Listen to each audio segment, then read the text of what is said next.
usa ka malinaw ug malipayon nga kabuntagon kanatong tanan mga kaigsunan, mga kagalahan. Welcome usab sa tuang morning devotion and encouragement.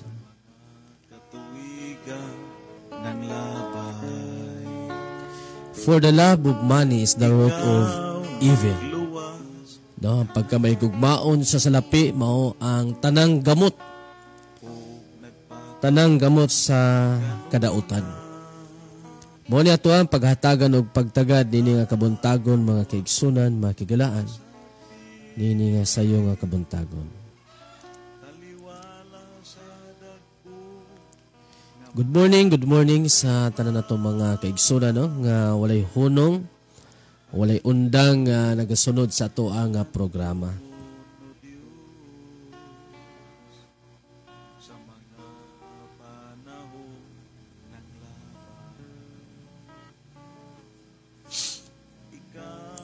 Adto ta sa pag-abli sa itong mga Biblia. Kung doon na mo yung mga Biblia diha mga kaigsunan, mas labing maayo inyo ang ablihan or pwede na po nga mag-take note mo, no? 1 Timothy chapter 6 verse number 10. Sa milabayng buntag, no? Nilabayng kabuntagon atong natun-an mga kaigsunan, mga kigalaan. Ang symptoms number 7 na bata? Wala na ako mabutang ang symptoms, no? Ako na lang gidiretso sa to ang team mga kaigsunan, no? Karon usa sa symptoms nga dying spiritually na ta, nahimo na tang mahigugmaon sa salapi. Sumala sa gisulti sa sinulat ni Apostol Pablo diya sa 1 Timothy chapter 6 verse number 10. No? Mo ni ato ang paghatagan og pagtagad nini nga kabuntagon mga kaigsunan. Okay, so ato ta sa pagpamalandong sa pulong sa Ginoo.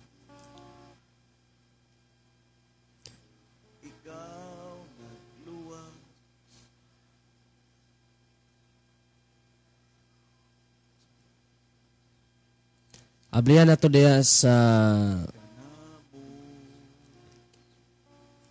1 Timothy chapter 6 verse number 10.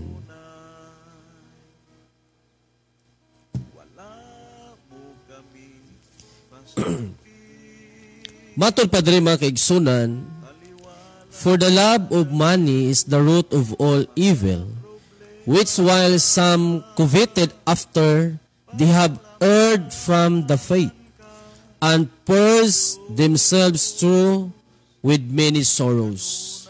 No? Matod pa na ako'y nabasahan nga libro, matod pa dito, money is evil. Para niya mga kaigsunan, mga kagalahan, ang salapi kuno, gamitan na natog kuno, kay dautan. Ang tinuod diha, dili dautan ang kwarta. No? Money is a good servant, but a very bad master. Mao na kamatuoran diha mahitungod sa salapianong bahin mga kaigsunan. Dili dautan ang kwarta. Ang kwarta maayong sulugoon, apan pinaka dautan nga agalon. Kung mahimo na ganing master ang kwarta sa usa ka tawo, diya magsugod mga kaigsunan, mga kagalaan ang kadautan. So money is good servant but a very bad master. Now, kung imong susihon pag-ayo mga kaigsunan, mga kagalaan, kini di ay kwarta or money, neutral region siya. No? Neutral region na siya. Samara ni siya sa pusil, no? Kining gun mga kaigsunan. Ang pusil, neutral na po na siya, nagdepende ra na siya sa naggunit. So sa magpaagi kining kwarta mga kaigsunan, mga kagalaan, neutral na po siya, depende lang sa tao nga naggunit ni ini. Okay? Now, Matod pa nila mga kaigsunan, mga kagalaan, makapausab ba sa kinaiya ang tao? Ano ang kwarta? Matod pa nila, tungod sa kwarta, pastor, tungod sa kwarta, kanang mao nga tao, kanang among silingan, among relatives, na usab sa dihang nakwartahan siya, sa dihang nadato siya. Ang pangutana, makapausab ba sa kinaiya ang kwarta? Ang tubag, mga kaigsunan, mga kagalaan, dili. Dili siya makapausab. Mao ba? Ang amo lagi silingan, pastor, human, nagdato siya, nausab lagi, di naman agad. Okay? Ang tinuod, mga kaigsunan, mga kagalaan, may tungod sa kwarta, ang kwarta, mupadayag, mupaila, sa tinuod nga kinaiya sa tao. Yes. Ang kwarta mupakita sa tinuod nga kolor sa tao. Kung naakay na ilahan nga usa ka tawo nga nakwartahan, unya dili na managad, sa to pa duna na siya kinaiya ana kaniadtong panahon sa wa pa siya kwarta. Napadayag lang panahon nga naa na siya kwarta. No? Kay kung musulti ta mga kaigsunan, kung moingon ta nga ang kwarta makapausab sa tao sa iyang batasan, daghamang mga tao po nga nakwartahan pero buutan man gyapon, maayo gyapon tinagdan. No? Tarong man gyapon. So, ang kwarta mga kaigsunan, mga kagalaan, akong point is, dili ang kwarta mao'y makapausab sa batasan or kinaiya sa tao. Laktod nga pagkaistorya, duna na siya kinaiya nga sama ni Ana, na rebel ng mga kaigsunan, panahon nga na siya kwarta. Okay?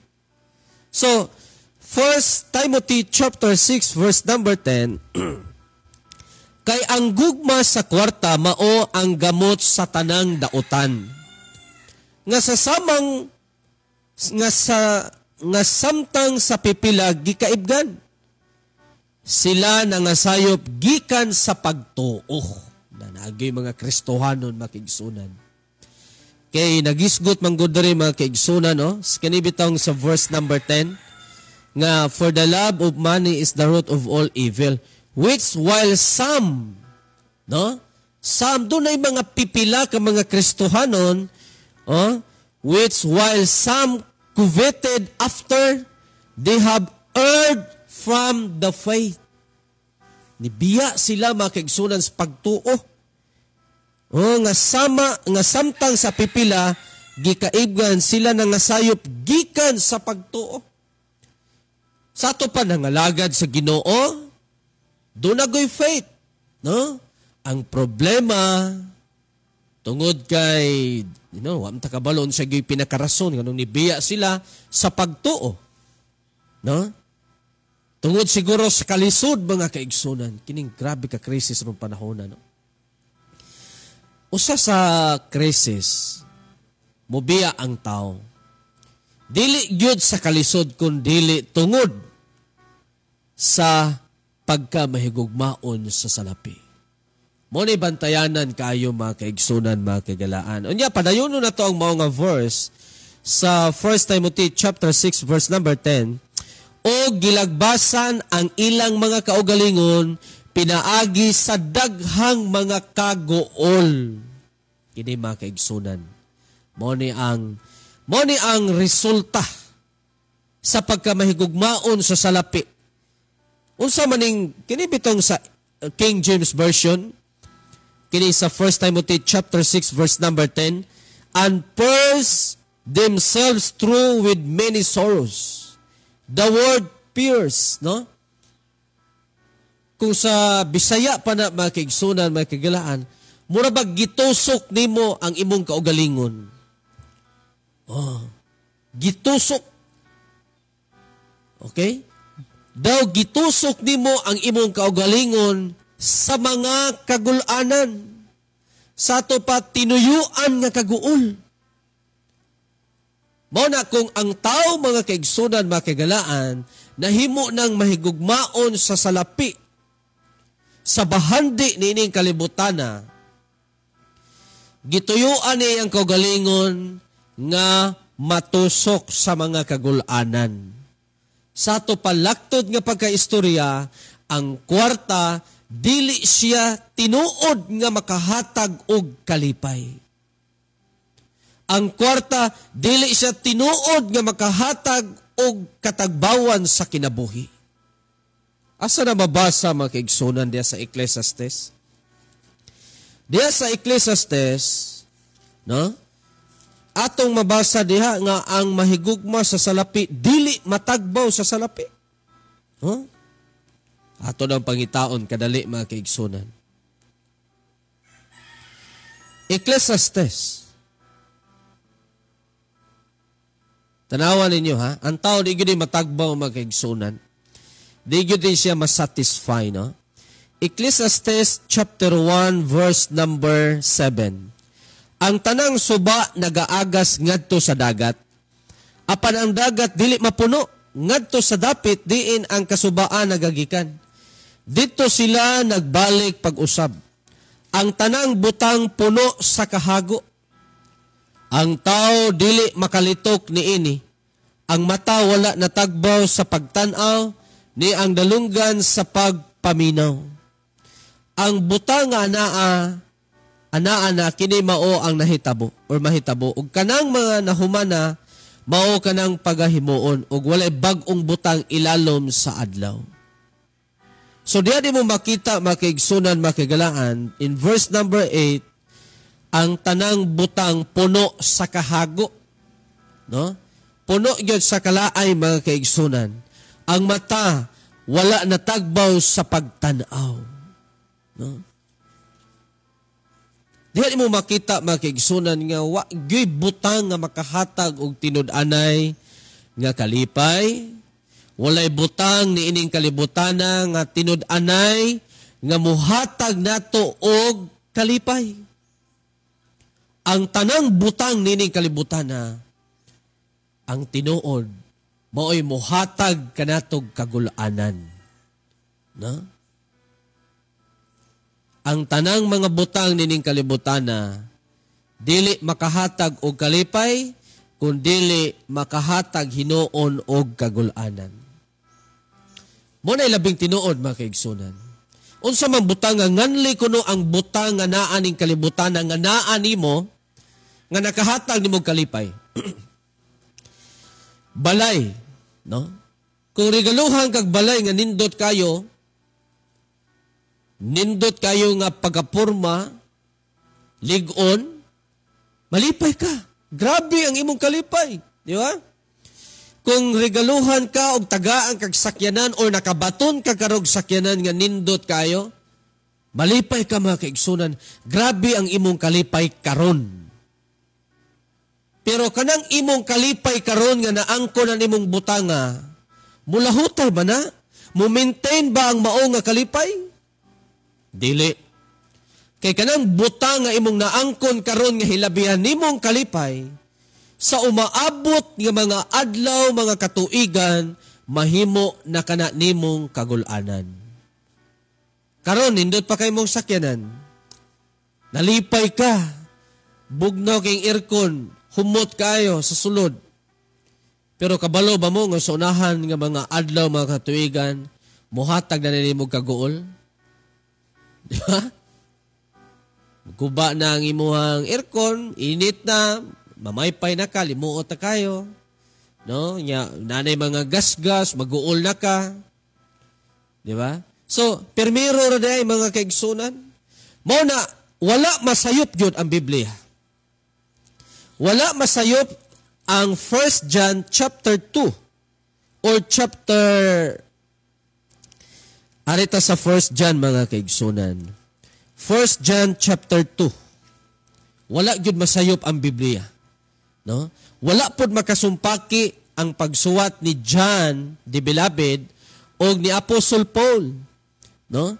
In 1 Timothy chapter 6 verse number 10, for the love of money is the root of all evil. Ang pagkamaygugmaon sa salapi mao'y gamot sa tanang kadautan. So symptoms that you are dying spiritually, imo nang gihigugma ang salapi. No? Labaw pa sa Dios. Pagkakuyaw mga kaigsunan. So 1 John chapter 2 verse number 15, ayaw higugmaa ang kalibutan. Ni ang mga butang nga anaa sa kalibutan. Ang kwarta mga kaigsunan naman sa kalibutan. Tanang butang nga anaa sa kalibutan, ingon ang Biblia ayaw higugmaa. Unsa may ebidensya, pastor, nga gihigugma nako siya? Sa dihang ang imong unahuna o ang imong kasing-kasing tuana niya. No? Kung wa kay kwarta, mag-uol ka. Kung wa kay kwarta, maghinuktok ka. But pasabot, ang imong kasing-kasing tua sa bahandi ni ining kalibutana. Oh. Pero ang Biblia, mga kaigsunan, nagtudlo siya og pagkamaayong piniyalan. No? We are steward. No? No, unsaon man, pastor, nga mahimo kong maayong steward. No? Mahimo kong maayong piniyalan sa mga butang nining kalibutana. No? Ang kwarta, dapat dili nimo mahimong master, dapat mahimong servant. No? Nga maayong pagka-manage. Okay, dili pataka og gasto de mga kaigsunan tungod sa ka-krisis ron sa panahon nga magpataka patagasto, sabot gyud ka-krisis. Labi na og maputos ta sa utang, no? Ato na siya hatagan og pagtagad karon mga kaigsunan. Oh, no, dili karon. So maabot nga mga kabuntagon. Labi na ning ma-slave na ta sa bahandi ni ining kalibutan. So si John the Beloved mga kaigsunan, wag gyud siya masayop, no? Nga matod pa niya sa verse number 15, ayaw higugma ang kalibutan ni ang mga butang nga nas kalibutan. Kung adunay tao nga nahigugma sa kalibutan, ang gugma sa amahan wala diha kaniya. So kung ang Kristohanon iyahan ang gihugugma ang kalibutan ug ang mga butang ni ining kalibutana, ang gugma sa amahan wala niya. No? Verse number 16. Kay ang tanan nga naa sa kalibutan, number 1, ang pangibog sa unod. No? The lust of the flesh, ang kaibog sa atong flesh, kini bitong unod nato mga kaigsunan. Ganahan ba kini siya sa kalibutan? Ug ang pangibog sa mga mata, ug ang gadbo sa kinabuhi, dili iya sa amahan, apan iya sa kalibutan. Tanawa ra mga kaigsunan, kung ang kasing-kasing sa tao naa sa mga butang nga kalibutanon, iyahan ang gitransfer yang kasing-kasing gikan sa Dios mo ni ang sa 1 Timothy chapter 6 verse number 10. Ganingon nito, dunay mga tao nga nasayop gikan sa pagtuo. Kinumdo mo to sa 1 Timothy chapter 6 verse number 10. Oh, subot pasabot gikan sa Ginoo, unya gitransfer nila ang ilang kasing-kasing sa mga butang nga kalibutanon. Oh, balik taon sa hinungdan tungod sa pagbiya sa ilang devotion ngadto sa Ginoo. Gibiyaan nila ang ilang prayer, regular time sa pagampo, regular time sa pagbasa sa pulong sa Ginoo. Hangtod nga sigig padayon gihapos pag-alagad, pero ang ilang kasing-kasing wala na, no? Diha sa Ginoo. Tuanas butang nga kalibutanon mga kaigsunan, mga kaigalaan. So mao na nga nahimong dying spiritually. While ang ilang physical active kayo, no? Ang ilahang physical busog kayo, samtang ang ilang espiritu, ang ilang espirituhanon nga bahin lang spiritual life, luya na kaayo mga kaigsunan, mga kaigalaan. So manay bantayanan kayo sa mga Kristohanon or natong mga Kristohanon. No, dili ko exempted nining mao nga mensahe. Kitang tanan gitudloan sa mensahe. No, ma-pastor, ma-workers, ladies, men, or young people, gitudloan ta sa pulong sa Ginoo nga mahimo tang magmabinantayon. Nga dili ta magkumpiyansa. Kaya ang yawa mga kaigsunan mo atake biya gyud siya. Sa pila ka series nga akong mensahe about be sober and be vigilant. Grabe pong pangatake sa yawa sa kuwadre mga kaigsunan eh. Kabalo ba mo nga pila ka buntag, no? Pila ka mensahe nga ato ang gitudlo sa kabuntagon nga nagisgot sa atong kaaway nga si Satan. Grabe mga kaigsunan, pila ka sa miagi semana gisulong ko dre. Grabe gyud. Unya grabe yung pang-atake sa yawa tong niagi semana. Mao na nga kung di ta magbantay, pwede ta mabiktima sa pag-atake niya. Sa grasya og tabang sa Ginoo na lang yun mga kaigsunan, nga nakabantay ta nga kini pag-atake ni sa yawa. No? Kay kung di ta makabantay nga atake din na sa yawa, pwede tang masuko pag-ayo di mapungot ta pag-ayo. No? Kanang sulungon ka, gisulong ko hubog diri. Unya bati pa yung kayo kay gi-treat pa yung ko mga mga bati kay istorya o di po hubog di manulong kana pong hubog gamiton sa yawa ang hubog ba kay igsunan kay magpataka na lang nag-istorya. So mo na nga kung di ta magbantay sa ato ang pagkakristohanon, mo nang madala ta sa atong pagkatawhanon. No? Mo na bantayanan kayo. So, symptoms number 7 na ba ta? No, wala na ako nabutang.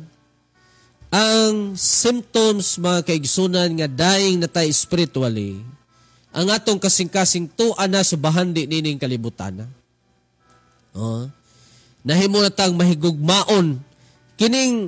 Kini bitaw gisulti bitaw dire sa 1 Timothy chapter 6 verse number 10 nga ang pagkamahigugmaon sa salapi mao ang gamot sa tanang kadautan. Wala ba yan siya magisgot lang sa kwarta, no?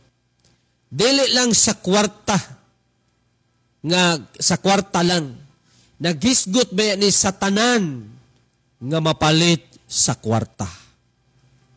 Okay? Dili lang money itself mga kaigsunan. Kung dili, nagisgot ni siya sa tanan nga mapalit sa kwarta. Kung unsay ma-afford sa imong kwarta, mao na ang gisulti sa 1 Timothy chapter 6 verse number 10. Pag-ingon sa Bible, ang pagkamahigugmaon sa salapi, mao ang gamot sa kadautan, subot pasabot, ang tanan nga mapalit sa kwarta, nga mulabaw pa nimo sa paghigugma sa Dios, na diha ang problema. No? Pastor, namo ko'y dagang kwarta, nangalagad mo niya po ko sa Ginoo. Sige kaingon ko na, ang kwarta, neutral rin na siya. Depende sa nagkupot kung unsay motibo niya. Okay? Ang paghatag, maayo na siya. Depende po na sa motibo sa paghatag. Pwede magkamuhatag aron matabangan nimo siya. Maayo nga motive. Apan, kung mutabang ka aron makontrol nimo ang tao, sayop na nga motibo. Okay? So, ang kwarta mga kaigsunan, usbo na ko, neutral na siya. Ang kwarta, maayong sulugoon, apan pinakadautan nga agalon. Usbo na ko, money is a good servant, but a very bad master. Daghang mga tao, mga kaigsunan, mga kagalaan, nga gihimo na nilang agalon ang kwarta. No? Gihimo na nilang agalon. Ang kwarta, mga kaigsunan, wala ba inay utok? Na tinuoy tao, diha? Pero wala na utok, papel raman na, wala na kinabuhi.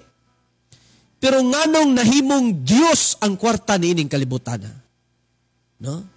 Matod pa nila, ang kwarta na himo ng Diyos, nini kalibutan na, ikaduhang Diyos.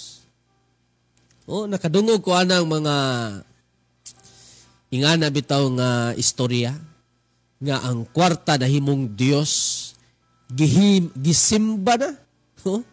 Kuyawa ba kaigsunan? Mao na nga kung ang pagkamahigugmaon sa salapi mao nay maghari sa kasing-kasing sa tao, kuyaw sa Kristohanon, mao nang maningkamot siya nga wa na mahimong partner ang Dios, mao nay bantayanan. Kana bitaw mubiya kas Ginoo kay gusto ka og asenso, mo asenso magyud tinuod ka sa material, pero kung imong spiritual manlores, awan diya na sugod niya kanang inig paningil sa Ginoo gyud pait mga kaigsunan. Kanang wa na gyud kay madawdaw ba.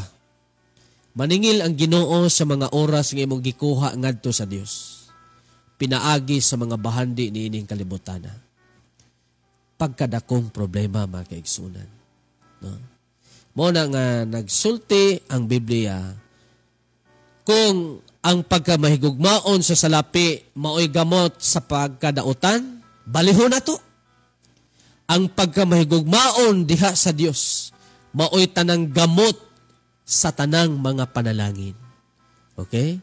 Ato diyang i-reverse mga kaigsunan, mga kagalaan. Kung gisulti sa Biblia, ningon dire, for the love of money is the root of all evil, atong i-reverse.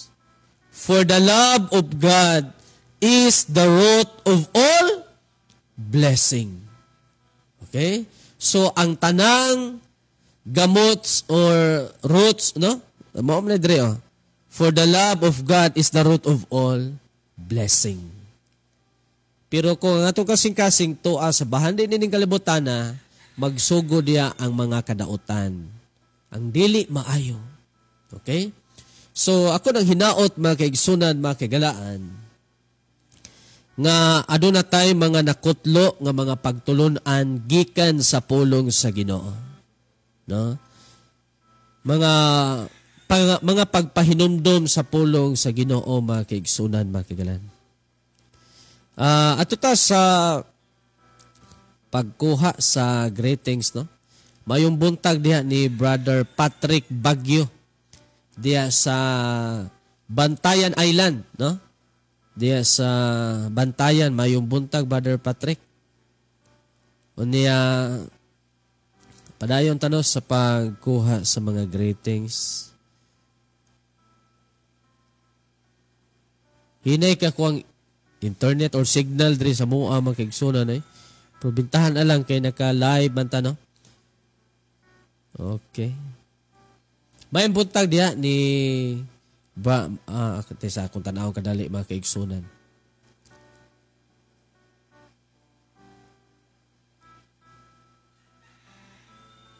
Okay, may buntag diha nun ni Sister Miffy Bustamante. Mayong buntag usab ni Ma'am Esther Bustamante, Brother Pedro Bustamante, Sister Gina Siginti Batiao. Good morning, Pastor. Happy Monday to all. Okay, good morning usab ni Sister Gina. And then Sister Carms Loves Nerms Monticelio Kolongan. Mayong buntag usab di mo diha. Uban sa mga pamilya, no? And then Brother Piolo Lindio. Hapit na ko Piolo Pascual da kay pari-pariho masan mo, Brother Piolo, no? Mayong buntag diha ni Brother Piolo Lindio. Good morning, Pastor. Dalaygo ng Ginoo. Happy Monday sa tanan. God bless. Okay. Happy Monday sa tanan, no? Okay, unya sa tanan arita ni Sister Kate Angela. Oy, may buntag diha no ni Sister Kate Angela. Mayong pagtanaw. Taga-konsolasyon din siya mga kaigsunan. Unya ni Sister Jemima Kizia, maayong buntag usab, no? Diya sa ato mga kaigsunan sa Toledo City. And then Brother Steve Heredia Sr., maayong buntag. And then good morning usab ni Sister Via de la Rosa. Unya ato pata sa unahan mga kaigsunan, mga kagalaan, no? Brother Rolando Bastida, maayong buntag ni mo diya, no? Sa Binglanilla. Unya Brother Winford Himida, mayong buntag, no? Si Kate Angela Romas Gilia ni siya or Gilia. Morning, Pastor from Hogan Konsolasyon. Kuha ni sila. Silingan siguro ni sila ni Sister Carms, no? Okay, so salamat no sa mga bagong mga viewers o bagong mga listeners nato sa to ang Facebook page no sa Suginli ko Kuya Romel. Unyag namoy mga pangutana mga kaigsunan, mga kagalan, ayaw mo kaikog no i-PM or message lang ko ninyo kaya tuan ang hatagan og pagtagad. Unya mayong buntag usab diha ni ato mga kaigsunan no diha sa San Franz Agusan del Sur no, ato ang mga kasangkayan diha mga kaigsunan mayong pagpaminaw ug pagtan-aw. Unya mga kaigsunan, mga kagalaan, maghimutag closing prayer. Magampo ta. Ginoong Dios nga labing gamahanan, salamat sa mga pulong imong gitudlo nimo kanamo karon, dalaygon ka sa walay katapusan. Una sa tanan Ginoo, pasayloa ko sa akong mga sala o sa among mga sala nga among nahimo. Aron takos og gangayan kami Ginoo nga magaampo, magahangyo kanimo. Una sa tanan Ginoo, sa amo ang nadungog karon nga mensahe nga bantayan namo ang amo ang kasing-kasing nga dili mahimong mahigugmaon sa mga butang nining kalibutana, kundili ikaw lamang o Dios ang among higugmaon. Ikaw lamang o Dios ang among mahalon sa among kinabuhi. Og salamat sa mga mensahe nga imong gitudlo karon sa pagpahinumdom kanamo. Aron kami magmabinantayon sa amo ang pagkakristohanon. Og labi na o Dios sa tanan nga mga kaigsunan nga naa sa balatian. Dili kami kapuyan, dili kami pulan o Dios nga muhangyo, musangpit, mangayo og panabang kanimo, nga ikaw magapanalangin sa mga tambal nga ginainon sa mga nagmasakiton. Nga panghinaot namo o Dios nga mahimo ka ng instrumento alang sa ilahang mga kaayuhan. Labi na o Dios sa mga anaa sa dunay mga giminten nga mga tambal, ikaw magapanalangin. Labi na sa mga dunay mga regular dialysis. Kami nagahangyo kanimo o Dios nga ikaw magagamit niya ng mao nga machine alang sa pag-sustain sa ilahang nga panlawas. Makasurvive sila o Dios, pinaagi sa imong gahom, pinaagi sa imuhang mga panalangin. Salamat o Dios sa imuhang kaayo sa among kinabuhi. Labi na o Dios sa amo ang mga struggle sa kinabuhi, ikaw nakakita sa amuhang kahimtang, amo kining isalig kanimo o Dios ang tanan nga ang tanan mahimong okay, maplastar ang tanan. Labi na sa amo ang source of income, sa nagkadaiyang mga panginabuhian sa mga kaigsuonan, sa tanan nga mga viewers nga ilang mga panginabuhian, negosyo, o mga driver, mga mag-uuba, ikaw magapanalangin ni Diyos, magapalambo sa amo ang mga panginabuhian. Aron among magamit, samtang kami nagapadayon sa pag-alagad nga na kanimo. Ihatag kanamo ang maayo nga panlawas sa kanunay, ang kalinaw sa panimalay, ug ang kalipay, ug labaw sa tanan usab o Dios among pangayoon, ang safety ug proteksyon sa matag adlaw sa among pamilya, sa among kinabuhi. Ang tanan dungog himaya imo lamang sa ngalan ni Jesus. Amen. Mga kaigsunan, mga kagalaan, salamat no sa kaayo sa Ginoo sa atong mga kinabuhi. Ako na manamilit sa pag-ingon nga sa tanang panahon ug sa tanang higayon ang Dios matinumanon ug matinud-anon sa atong mga kinabuhi. Naaguna sa Biblia, mga kaigsunan. God bless o mayong buntag kanatong tanan, to God be the glory.